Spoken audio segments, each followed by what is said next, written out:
नमस्कार, जय हिंद प्यारे साथियों मैं आकाश स्वागत करता हूं आप सबका आपके अपने परिवार रामसन एसएससी क्लास में। साथियों, जैसा कि आप सभी को पता है कि पर डे शाम को 8 बजे आप लोगों के लिए प्रैक्टिस सेट के रूप में जीके जीएस और हिंदी के टॉप 40 क्वेश्चन दोस्तों हम आप लोगों के लिए कवर कराते हैं। तो उन्हीं टॉप 40 क्वेश्चंस में से दोस्तों आज तो मैं केवल 20 क्वेश्चंस लेके आ पाया हूं जीके जीएस के। तो दोस्तों आप लोग उन 20 क्वेश्चंस को देखना और हम लोगों ने ऐसे क्वेश्चंस कवर कराए हैं जो कि अभी जो आपके एग्जाम हो रहे हैं एसएससी जीडी के उसमें दोस्तों पूछे जा रहे हैं और जो भी बाकी होने वाले एग्जाम है उनमें भी पूछे जाएंगे, ठीक है। और यूपी पुलिस वाले जो एस्पिरेंट है तैयारी करने वाले उनके लिए भी दोस्तों ये सेशन जो है वो इंपॉर्टेंट होने वाला है, ठीक है ना। तो आप लोग भी यूपी पुलिस वाले जो स्टूडेंट है वो भी आकर इस सेशन से जुड़ जाएं। तो चलिए हम लोग बिना देरी के शुरू करते हैं, ज्यादा बातचीत नहीं करेंगे नहीं हमारा सेशन लंबा हो जाता है। पहला अपना क्वेश्चन कह रहा है भारतीय संविधान पॉलिटी से आ गया पहला ही क्वेश्चन। निम्नलिखित में से किस अनुच्छेद में 6 वर्ष से कम आयु के बच्चों के लिए प्रारंभिक बाल्यावस्था देख रेख और शिक्षा का उपबंध करता है? ये कितने 6 वर्ष से कम। आर्टिकल दोस्तों 45, ऑप्शन नंबर सी बिल्कुल राइट आंसर हो जाएगा, ठीक है। आर्टिकल 45, आर्टिकल 45 क्या दोस्तों? आर्टिकल 45 दोस्तों ये नीति निर्देशक सिद्धांत के अंतर आते हैं, ठीक है। आर्टिकल नंबर दोस्तों 36 से लेकर के 51 तक ये नीति निर्देशक सिद्धांत के अंतर्गत आते हैं और भाग 4 से संबंधित है, ठीक है। उसी में दोस्तों ये आर्टिकल 45 आता है जिसमें कि 6 वर्ष से कम आयु के बच्चों के लिए प्रारंभिक बाल्यावस्था देखरेख और शिक्षा का उपबंध बताया गया है। और अभी हाल ही में लेटेस्ट में दोस्तों 2002 ईस्वी में 86वां संविधान संशोधन हुआ, उसमें 21A आर्टिकल नंबर जोड़ा गया। कौन सा जोड़ा गया दोस्तों? Article 21A। इसमें मौलिक अधिकार बना दिया गया है प्रारंभिक शिक्षा को, ठीक है। आप लोग ये भी याद रखना, आप लोगों से ये क्वेश्चन भी अभी पूछ सकता है। अभी ये पूछा है अभी किसी दिन प्रैक्टिस सेट में आपसे, मतलब एग्जाम में ये पूछ लेगा कि बताइए किस मौलिक अधिकार के तहत अभी 2002 में जो 86वां संविधान संशोधन हुआ है उसमें शिक्षा को मौलिक अधिकार के रूप में बनाया गया है। तो आर्टिकल 21A, ठीक है, इंपॉर्टेंट है क्वेश्चन। चलिए हम लोग नेक्स्ट क्वेश्चन की तरफ चलते हैं, क्वेश्चन नंबर सेकंड की तरफ। क्वेश्चन सेकंड क्या कह रहा है? कह रहा है ओलिवर ट्विस्ट उपन्यास के लेखक निम्न में से कौन है? ओलिवर ट्विस्ट के Charles Dickens, option number A बिल्कुल राइट आंसर हो जाएगा, ठीक है। कौन? चार्ल्स डिकेंस, ये हो जाएंगे ओलिवर ट्विस्ट के। तो इसकी एक इंपॉर्टेंट है ईएम फॉरेस्टर की। ईएम फॉरेस्टर की दोस्तों हो जाएगी ए पैसेज टू इंडिया। क्या है? A passage to India, India के लिए पैसेज है, इस वजह से ये कोई इंपॉर्टेंट बुक हो जाएगी ईएम फॉरेस्टर की, आप लोग ये याद रखना। चलिए नेक्स्ट क्वेश्चन देख लेते हैं, क्वेश्चन थर्ड। कह रहा है कि पोटेशियम का रासायनिक प्रतीक है। पोटेशियम का हमसे केमिकल पूछ रहा है कि बताइए उसका केमिकल साइन क्या है, ये उसका सिंबल क्या है। प्रतीक यानी कि सिंबल। बताइए दोस्तों आप लोग पोटेशियम का क्या होता है? मैं भी करवा चुका हूँ पिछले प्रैक्टिस सेट में ये। पोटेशियम नाम तो दोस्तों पी से है लेकिन होता है इसका के। Option number C right answer हो जाएगा, ठीक है। इसी वजह से पूछा है पोटेशियम का के। पी ये होता है दोस्तों फास्फोरस का, ठीक है ना। और सी ए हो जाएगा कैल्शियम का और एल आई हो जाएगा लिथियम का, ठीक है। इंपॉर्टेंट है, याद रखना। चलिए नेक्स्ट क्वेश्चन तरफ चलते हैं, क्वेश्चन नंबर 4 की तरफ। कह रहा है पाकिस्तान का कौन सा शहर हाथ से बुने जाते हैं फुटबॉल के निर्माण में विश्व में अग्रणी है? पूरे वर्ल्ड में फर्स्ट नंबर में अग्रणी में आ रहा है हाथ से बुने हुए, ठीक है ना, मशीन से नहीं दोस्तों, हाथ से बनाए जा रहे हैं फुटबॉल। ये दोस्तों हो जाएगा सियालकोट, ऑप्शन नंबर सी बिल्कुल राइट आंसर हो जाएगा, ठीक है। पाकिस्तान का सियालकोट शहर हाथ से बुने हुए फुटबॉल के लिए मतलब विश्व में पूरे वर्ल्ड में नंबर 1 स्थान रख रहा है इस समय। चलिए हम लोग नेक्स्ट क्वेश्चन देख लेते हैं, 5 नंबर। कह रहा है कि वैदिक कालीन चतुर आश्रम व्यवस्था के अनुसार पारिवारिक अवधि के लिए निम्न में से किस पद का प्रावधान किया गया है? क्या दोस्तों है? चतुर आश्रम व्यवस्था के लिए दोस्तों गृहस्थ का प्रावधान किया गया है, ऑप्शन नंबर डी बिल्कुल राइट आंसर हो जाएगा, ठीक है। पारिवारिक अवधि, परिवार जिसमें चलाना है, परिवार तभी चलाएंगे जब घर गृहस्थी में आ जाएंगे। डायलॉग मारते रहते हैं सभी लोग कि हम तो भैया बहुत बड़े घर गृहस्थी वाले हैं, वही गृहस्थी का डायलॉग आप लोग याद कर लीजिए, घर गृहस्थी, ठीक है। गृहस्थ हो जाएगा परिवार। चलिए हम लोग नेक्स्ट क्वेश्चन तरफ चल देते हैं, क्वेश्चन नंबर 4 की तरफ। क्वेश्चन नंबर 6 कह रहा है कि सिख धर्म के छठे गुरु निम्नलिखित में से कौन हुए? सिख धर्म के दोस्तों छठे गुरु हमसे पूछ लिया है, इंपॉर्टेंट हो जाएगा। गुरु हरगोबिंद, ऑप्शन नंबर बी बिल्कुल राइट आंसर हो जाएगा, ठीक है। गुरु हरगोबिंद। इन्होंने दोस्तों अकाल तख्त की स्थापना की थी तथा सिखों को एक लड़ाकू जात में बदल दिया था। इन्होंने गुरु हरगोबिंद ने किसको? सिखों को लड़ाकू जाति, ये इंपॉर्टेंट हो जाएगा। आपसे पूछ सकता है कि सिखों को लड़ाकू जाति के रूप में किसने परिवर्तित किया, कौन से गुरु ने? तो गुरु हरगोबिंद सिंह ने। छठे नंबर के थे भैया गुरु, इस वजह से इंपॉर्टेंट हो जाएगा। और फर्स्ट नंबर के गुरु गुरु नानक देव हो जाएंगे, जो कि सिख धर्म के संस्थापक हो जाएंगे। और लास्ट नंबर के यानी कि 10वें गुरु, सिख धर्म में दोस्तों 10 गुरु हुए हैं, वो हो जाएंगे गुरु गोविंद सिंह। कौन हो जाएंगे? गुरु गोविंद सिंह। इन्होंने दोस्तों खालसा पंथ यानी कि खालसा सेना का गठन किया है, ठीक है ना, गुरु गोविंद जी ने। चलिए नेक्स्ट क्वेश्चन चलते हैं, 7 नंबर। कह रहा है अपने वर्धन काल के दौरान, यानी कि वर्धन यानी कि बढ़ोतरी, जब बढ़ रही है फसल, मूंगफली की खेती के लिए कितनी न्यूनतम वर्षा आवश्यक होती है? वर्धन काल, जब परिपक्व, उसको मतलब जब हम लोगों ने बो दिया उसके बाद जब उसको बढ़ना है, उसका निर्माण होना है, उसका बड़ा होना है उसको, तब कह रहा है कि बताइए मूंगफली के लिए कितनी न्यूनतम वर्षा की आवश्यकता होती है? 50 से लेकर 125 centimetre, option number A right answer हो जाएगा, ठीक है। कितना वर्धन काल होता है? 50 से 125 सेंटीमीटर मूंगफली का, ठीक है। इंपॉर्टेंट क्वेश्चन हो जाएगा। चलिए नेक्स्ट क्वेश्चन देख लेते हैं। क्वेश्चन नंबर हम लोग अब आ गए हैं 8 की तरफ। आप लोग दोस्तों कमेंट करके, क्योंकि ये दोस्तों प्रैक्टिस क्लास है, उसमें लिखा था स्क्रीन में शुरू में जब मैंने इंट्रोडक्शन में आप लोगों को बताया था, तो दोस्तों कमेंट करके मुझको इनके आंसर जरूर बताते रहिए। मैं देख रहा हूँ दोस्तों कोई भी स्टूडेंट कमेंट नहीं कर रहा है, तो आप लोग ऐसे सिलेक्शन चाहते हैं अगर, तो फिर थोड़ा सीरियस होकर पढ़िए, उसमें कमेंट करते रहिए, बताते रहिए अपने आंसर, आप लोगों को भी मन लगता रहे, ठीक है। कह रहा है आदि कैलाश पर्वत खाली स्थान राज्य में स्थित है। आदि कैलाश पर्वत किस राज्य में स्थित है? उत्तराखंड में स्थित है, option number D right answer हो जाएगा, ठीक है। देवभूमि उत्तराखंड में स्थित है आदि कैलाश पर्वत महादेव का, ठीक है। जय बाबा बैजनाथ की, यानी कि जय महादेव की, ठीक है ना। चलिए हम लोग नेक्स्ट क्वेश्चन तरफ चल देते हैं, 9 नंबर की तरफ। कह रहा है चैतन्य श्री गौरांग के नाम से जाना जाता था। चैतन्य को श्री गौरांग भी कहा जाता था। के खाली स्थान है, एक लोकप्रिय वैष्णव संत और सुधारक थे। कहाँ के थे? ये दोस्तों नादिया के थे, ऑप्शन नंबर डी बिल्कुल राइट आंसर हो जाएगा, ठीक है। नादिया कहाँ है दोस्तों? ये वेस्ट बंगाल में है।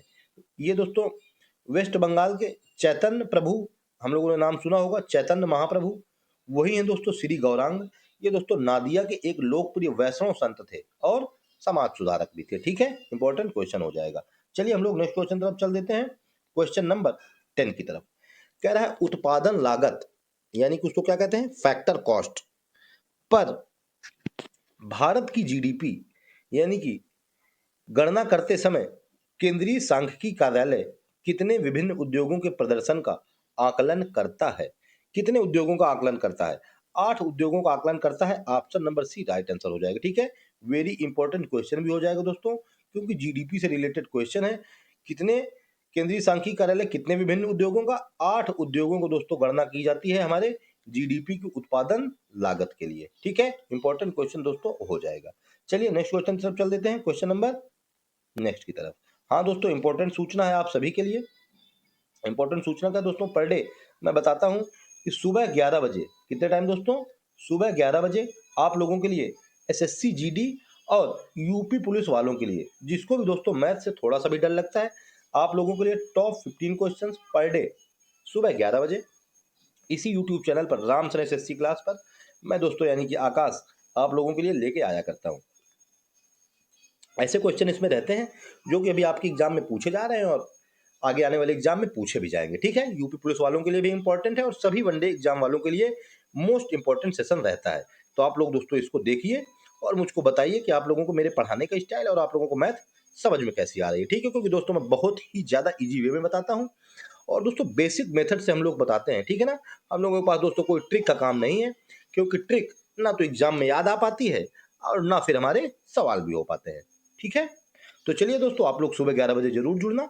आज तो दोस्तों नहीं आ पाई थी क्लास, क्योंकि दोस्तों मैं बिजी हो गया था, थोड़ा बिजी क्या हो गया था, एक दोस्तों परिवार में ही शादी थी तो उसी में चला गया था, तो नहीं आ पाई क्लास।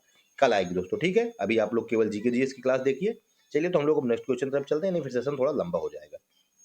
क्वेश्चन नंबर 11 कह रहा है कि दिल्ली, मुंबई, चेन्नई और कोलकाता के 4 प्रमुख शहरों को जोड़ने वाला स्वर्णिम चतुर्भुज खाली स्थान परियोजना का एक हिस्सा है। जो स्वर्णिम चतुर्भुज परियोजना है वो किस परियोजना का हिस्सा है?